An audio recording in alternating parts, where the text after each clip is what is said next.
welcome back to the channel. You're here with the Lone Wolf.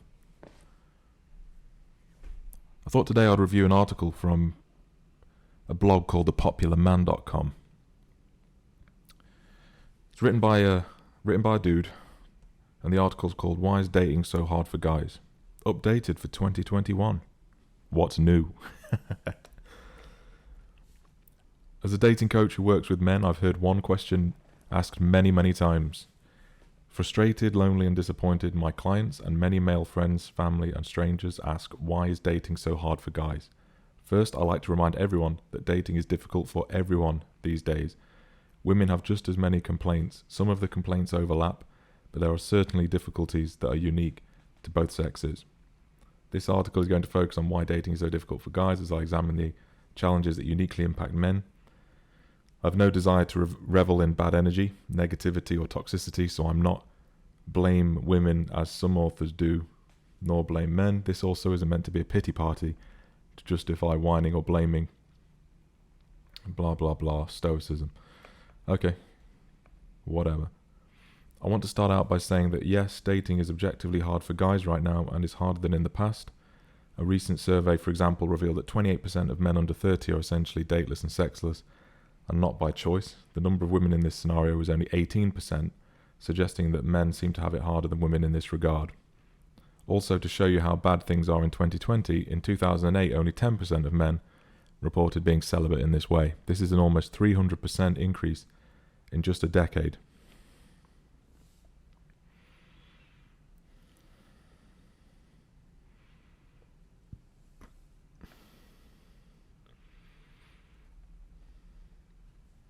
Online dating sucks. Of course it does. I did a video on this a while ago now, about a month ago maybe, so I'll include a link to that. I made my thoughts pretty clear on the whole topic. But he continues, online dating seems like a video game. You get on the app, do what you're supposed to do, photo, profile, swiping, etc., and you happily reach the goal, a great relationship. If you can get through 8 levels of Super Mario Brothers, then you can certainly make online dating work. No, online dating is not a video game. If it is a video game, it's the world's crappiest video game. You know? I'd rather play Tetris. I'd rather go back old school and play like Tetris from like, I don't know, 1987, whenever it came out. Much more entertaining than online dating. And actually, a lot of the visuals are better as well on Tetris. I'd rather look at multicolored bricks than, you know, a lot of the beasts that are on Bumble, for example. Anyone who's tried online dating knows this is total BS. Online dating is more like a slot machine. You want the big prize, and that's why you play, but the odds of getting it aren't great. While you think you'll win the lottery, a relationship, or maybe bedroom fun, your experience is more like that sad woman who spends all day at the casino, chucking quarters in the slot machine while hunched over, dead inside to end the day, breaking even at best. Yeah, I concur 100%. While online dating sucks for women, it really, really sucks for guys. How does it suck for women? Like, if you're an attractive woman on there, you're guaranteed matches, guaranteed dates, and we'll see this in a minute. It includes some pretty good data. Here are a few crazy stats. Women swipe right on only 4.5% of guys on Tinder. Men swipe right 62% of the time. I honestly thought that would be higher for men. You know, there's a bunch of dudes that will just swipe right consistently on like every profile that they come across just to max themselves out and give themselves the highest chance of getting matches. But only 4.5% of guys on Tinder are swiped right on by women. That is ridiculous. Women judge 80% of male profiles as unattractive in some way. Remarkable.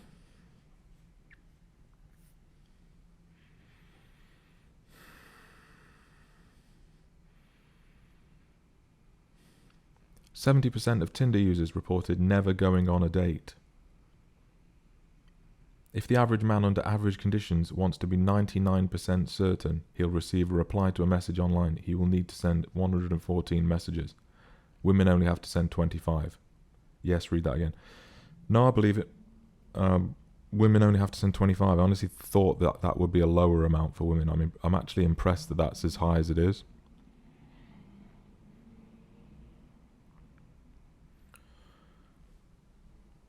But to be 99% certain you'll receive a reply to what, one message, he will need to send 114 messages to have that level of, I guess, confidence in a reply. 114 messages. Believe me, there's better things to be doing with your time than sending all these messages. You're better off finding a second job. Work a second job, earn money, invest the money, earn cash flow, earn passive income. That's the way forward. Stop sending these messages out on these useless apps. The top 10% of men clean up, monopolizing the attention of most women, while the bottom 50% of men are fighting for the attention of less than 5% of women, at least on the Hinge app. And Hinge, I'm sure I may have mentioned it in the video before, but Hinge is garbage as well. It's like, it's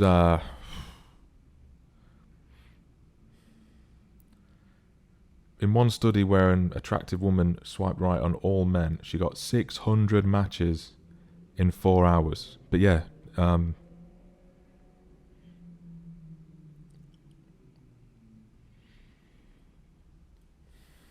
in one study where an attractive woman swiped right on all men, she got 600 matches in 4 hours.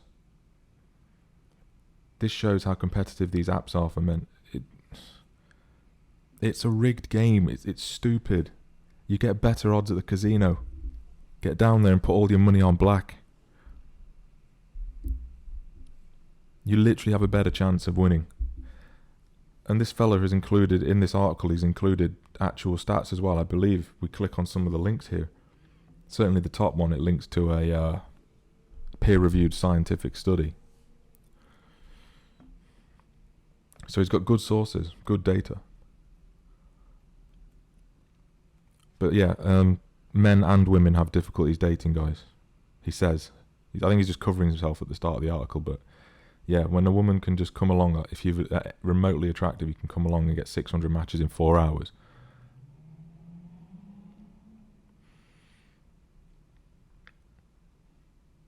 There's some dudes out there that are, have a lot going for them that will struggle to get like 60 matches in their lifetime. 6 matches in a day, That's how bad it is. Apparently this makes sense because Tinder is 78% men and other dating apps are similarly male dominated. Again, it's just as difficult for women, guys. Depressed yet? If you're a guy trying to get a date and you find online dating frustrating as hell, you can see why. Real world dating also sucks for many men. If online dating is a virtual, raging dumpster fire, then you can meet people in the real world, right? Well, yes and no. While it's much easier to form a connection in person and there's much less competition, many people have very few resources or avenues to find a date this way. The Western world today is more disconnected than ever. Most people don't know their neighbours, have few friends, and wouldn't even know where to find community events. Many men simply don't have friends. The likelihood of being friendless triples if you're a man from his 20s to late middle age. Many men only have a couple of friends, but 11% of single men have 0 friends. But 11% is a relatively small percentage considering how many men can't get dates. Yet how do people meet romantic partners? It's through friends by far. It's not even close. One study showed that 39% of couples met through friends, although this number is going down. So if men don't have a friend group or few community connections, where do you meet women? Well, it involves randomly approaching women, whether at bars or even the grocery. And while this is possible and I do it, it's not exactly easy. It's no wonder people ask why is dating so hard for guys. As a result, many guys just check out. And we are checking out. Believe us, we are checking out big time. This guy does random approaching. That's inherently risky for a number of reasons. Even if you've got good game and you're a good looking guy and you've got your life sorted out, it's inherently risky. Again, you might as well just go into a casino and gamble it.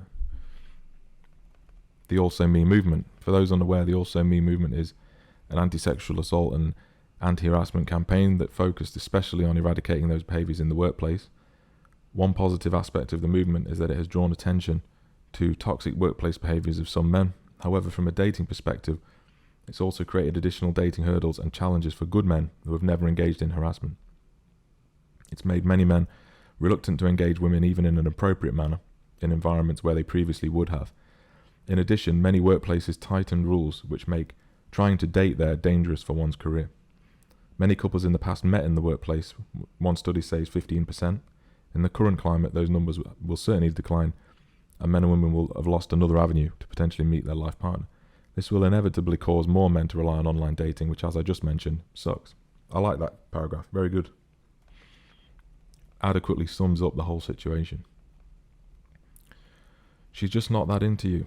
It's been shown over and over again that men consistently overestimate how much women are actually attracted to them. Interestingly, women underestimate. I think you'd find, well, again, depending on where this is from, it's from Psychology Today, so I don't know if it's a peer-reviewed study or not, but who am I to dispute it? I would have always thought that guys underestimate how attractive they are. I think, the confidence of a lot of men these days is at a low ebb. It's at a nadir, just because they've been beaten down so much by the media. Guys think women are into them when the women are not. Men also tend to overestimate their own attractiveness.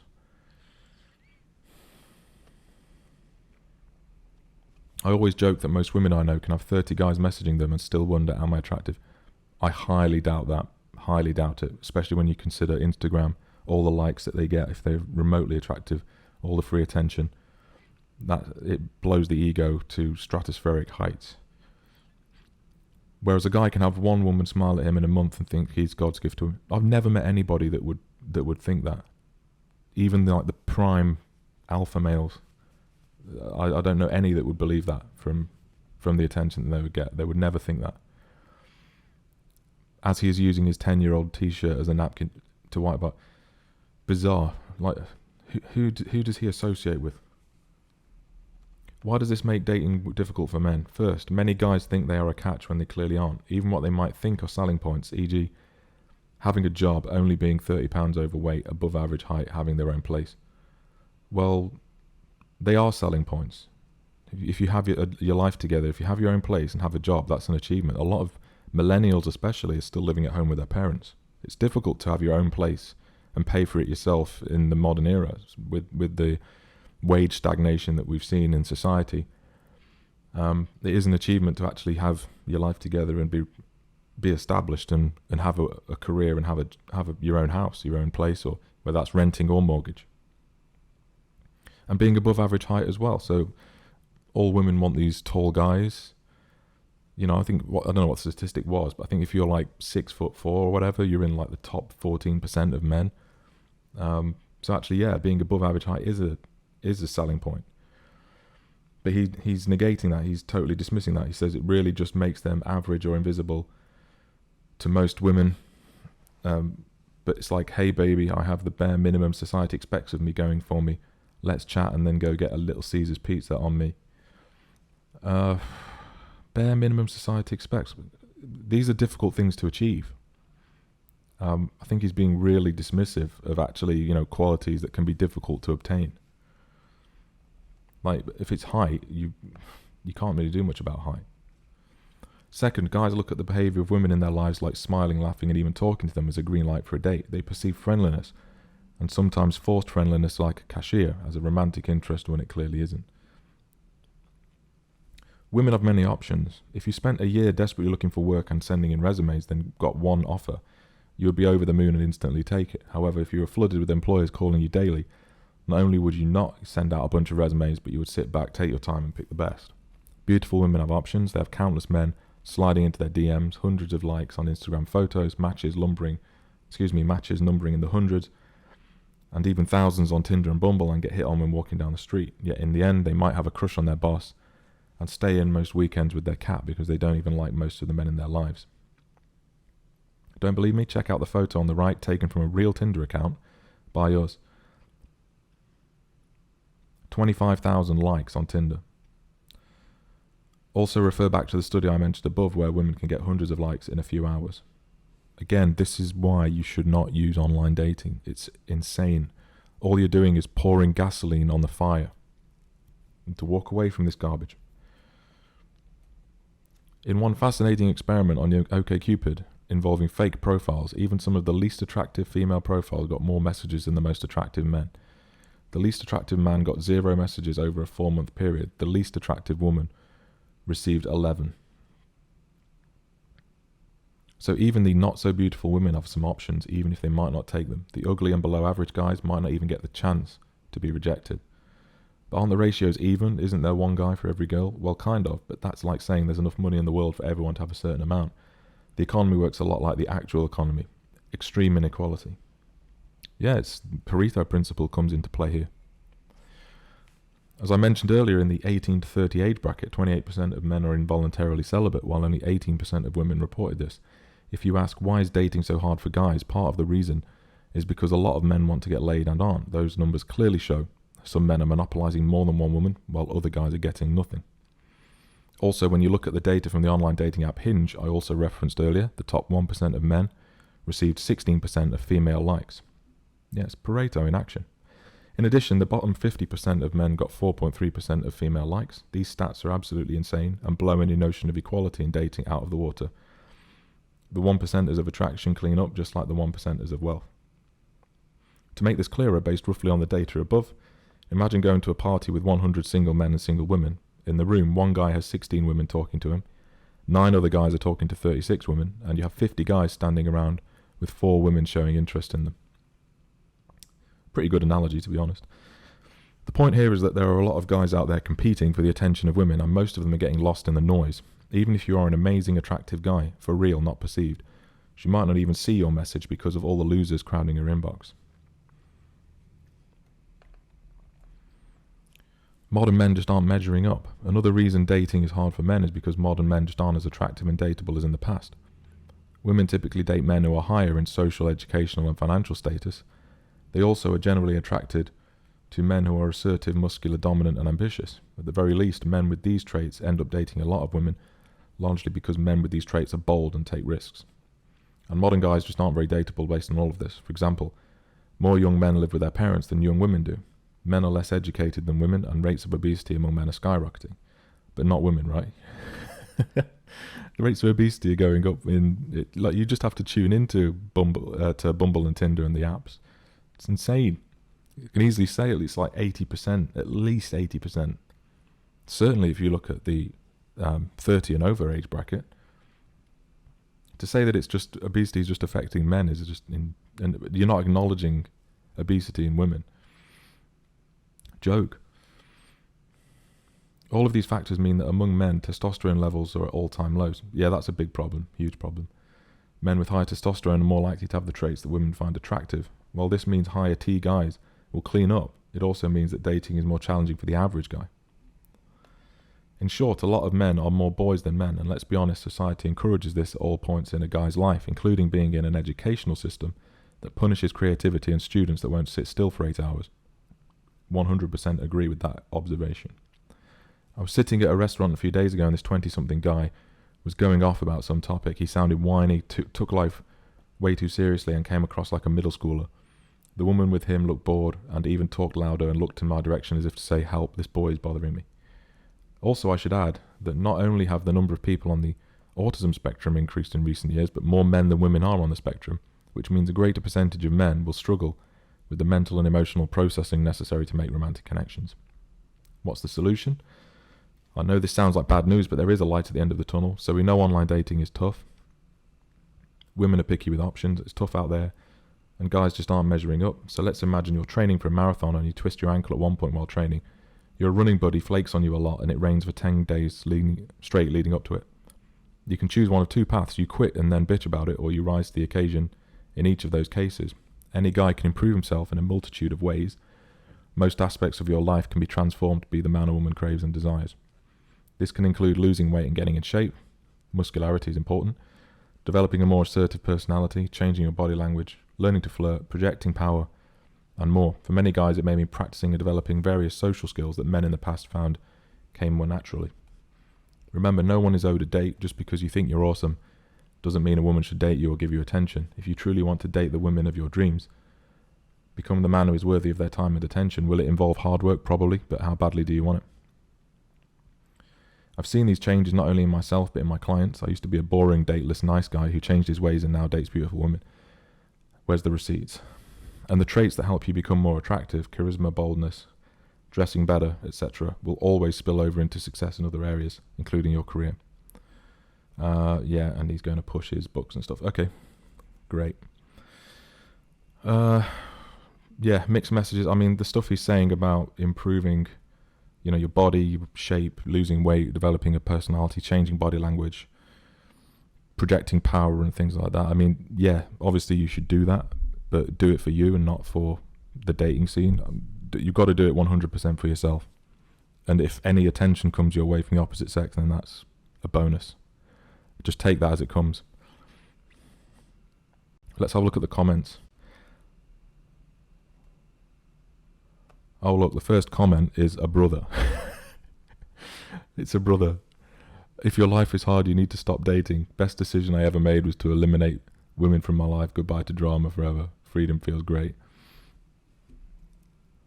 I was with 2 different women for over 3 years, and those are just the 2 that lasted. One of them cheated on me. The other, we just slowly started to hate each other like anyone else I've ever had to live with.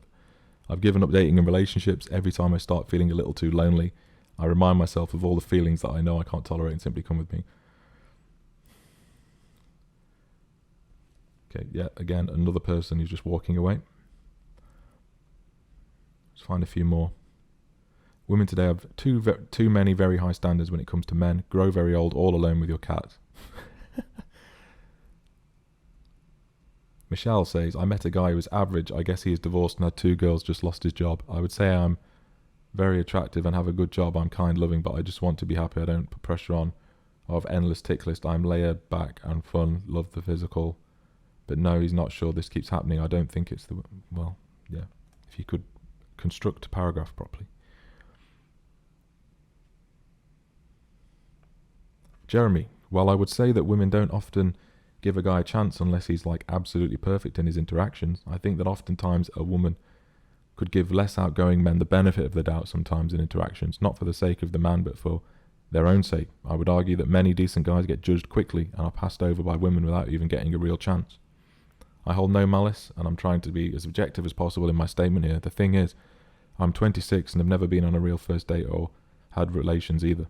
This is for 2 reasons. 1, I'm shy, which is something that I'm working on, and 2, women never make a first move because they don't have to. Yeah, he's absolutely right there. I think women expect a guy to be traditional in the dating setting, and yet they won't be traditional women. So there's a dichotomy there that never used to exist before. I think that I'm a good guy. I can be aggressive if it really matters, like in a business setting, but it really isn't necessary. Often in modern culture, I just wish less people played games and more people actually communicated. Phil, and yet women say they are held to unattainable standards. I simply can no longer even pretend to believe that. And there's loads of these guys. There's loads of comments. Just reams and reams of them.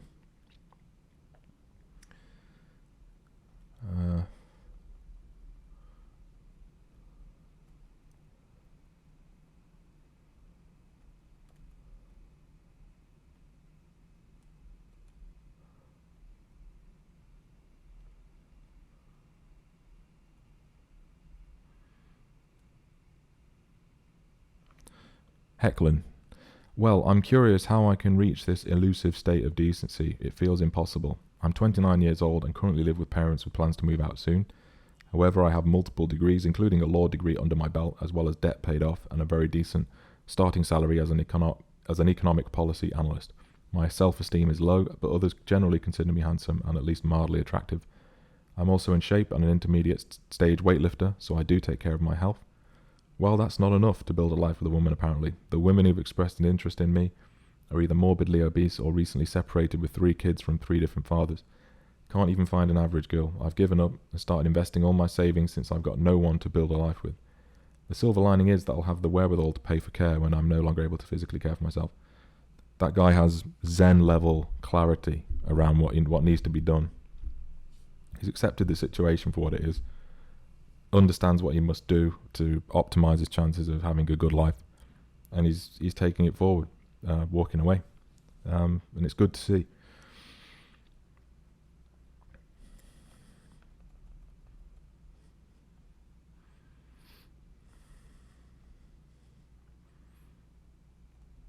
Blogster, let's be honest and dispense with the men consistently overestimate their attractiveness trope. Women consistently engage in attention-seeking behaviour even if not romantically interested. It validates them and boosts their ego. In my 30s now, and I've seen it all, dozens of times, had women initiate the flirtatious eyes, etc., even when I am having a basic conversation and zero interest. The gig is up. More and more men know this. Women have overplayed their hand.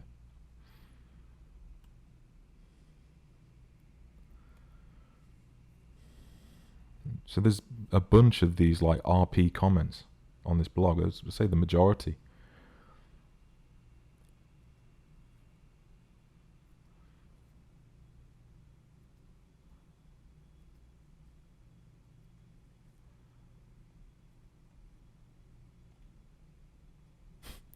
Yeah, so this woman just said in one of the comments there, too often they bring nothing to the table, as in men. Kids, debt, poor credit. Then us women who avoided all of that.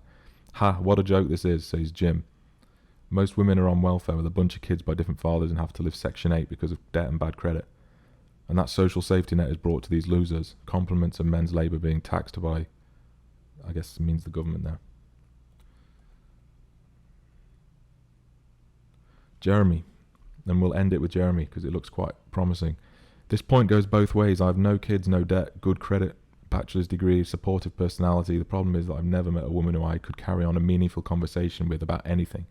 I think women have a filter that eliminates 100% of the nice but shy guys and only a small portion of the deceitful liars that will say anything to get laid. All the standoffish gestures and deceitful games that women play do not help them to attract mature men, if you ask me. I know that I'm a good person and have a lot to offer. The silly, pointless games and ish testing that women like to play are turn-offs for sure. If a woman wants to know about me, they should talk to me like a human being and not assume I'm a liar. I can only ask for fairness in a relationship, and that's all. Okay. It's sad that women don't want you anymore. They only want what you can provide for them.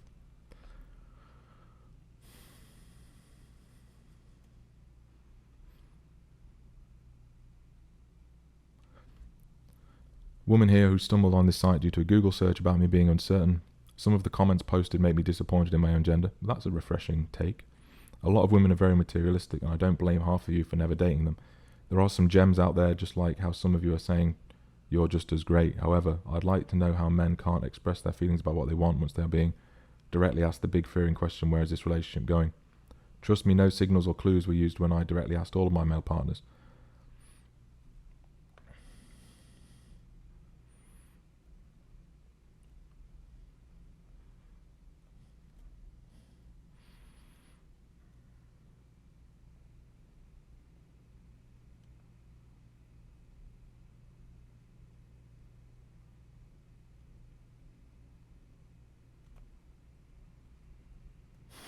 Chris, you sound like a beta.